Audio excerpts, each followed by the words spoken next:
அதே போல் ஷிஃப்டட் இதெல்லாம் எடுத்து பார்த்தீங்கன்னாமே ஒரு தொகுதிக்கும் குறைந்தபட்சம் 20லிருந்து 25% வாக்காளர் பட்டியலில் அது இடம்பெற்றிருக்கிறது.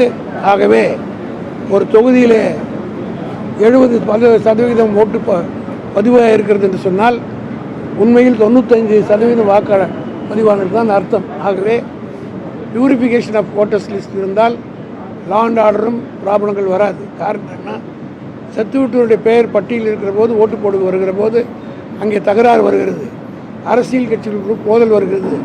ஆகவே லா அண்ட் ஆர்டர் கொஸ்டின் வருகிறது. இதையெல்லாம் தவிர்க்க வேண்டும் என்றால் பியூரிஃபிகேஷன் ஆஃப் ஓட்டர்ஸ் லிஸ்ட் தேவை. இதை தொடர்ந்து திராவிட முன்னேற்ற கழகம் ஆளுங்கட்சியில் இருந்த போதும் சரி எதிர்கட்சியில் இருந்த போதும் வலியுறுத்தி வந்திருக்கிறது. நீங்கள் எல்லாம் அறிவீர்கள். அதே அடிப்படையில் தான் இன்றைக்கி நாங்கள் சொல்லியிருக்கோம். இன்னொன்று, இந்த அரசியல் கட்சியின் சார்பாக தொலைக்காட்சி மீடியா சோஷியல் மீடியாக்களில் அட்வர்டைஸ்மெண்ட்ஸ் விளம்பரம் கொடுக்குறதுன்னு சொன்னால் அது ப்ரையர் பர்மிஷன் வாங்க வேண்டியிருக்கிறது. அதற்கென்று ஒரு குழு போட்டிருக்கிறார்கள். அந்த குழு நாம் அப்ளை பண்ணால் ஒரு வாரம் 5 நாள்லேருந்து ஒரு வாரம் ஆகிறது.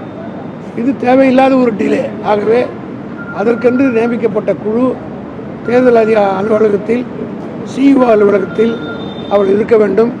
24 மணி நேரத்தில் அப்படிப்பட்ட பர்மிஷன் வழங்கினால்தான் பர்பஸ் சர்வ் ஆகும். காரணம், இன்றைக்கி ஒருத்தர் பேசுகிறாங்கன்னா அதற்கு பதில் சொல்வதற்கு ஒரு அட்வர்டைஸ்மெண்ட் வீடியோகிராஃப் பண்ணி விளம்பரப்படுத்தணும்னா அது 4 நாள் பொறுத்து வர்றது கூட சிச்சுவேஷன் சேஞ்ச் ஆகுது, அதனுடைய இம்பார்ட்டன்ஸ் போயிடுது. ஆகவே உடனடியாக அதை நிவர்த்தி செய்ய வேண்டும் என்று சொன்னேன். அதை தேர்தல் ஆணையர் அவர்கள் அதன் மீது நடவடிக்கை எடுப்பதற்குரிய முயற்சி எடுப்பதாக சொல்லியிருக்கிறார்கள். ஆக திராவிட முன்னேற்ற கழகத்தின் சார்பில் தேர்தல் ஆணையத்திற்கு ஃப்ரீ அண்ட் ஃபேர் எலெக்ஷன் எடுப்பதற்கு எல்லா விதமான ஆதரவும் தெரிவிக்கின்ற வகையில் எங்களுடைய கருத்துக்களை சொல்லியிருக்கிறோம். என்னோடு இந்த கூட்டத்தில் திமுகவினுடைய துணை அமைப்பு செயலாளர் சட்டமன்ற உறுப்பினர் தாயம் கவி அவர்களும் கலந்து கொண்டார்.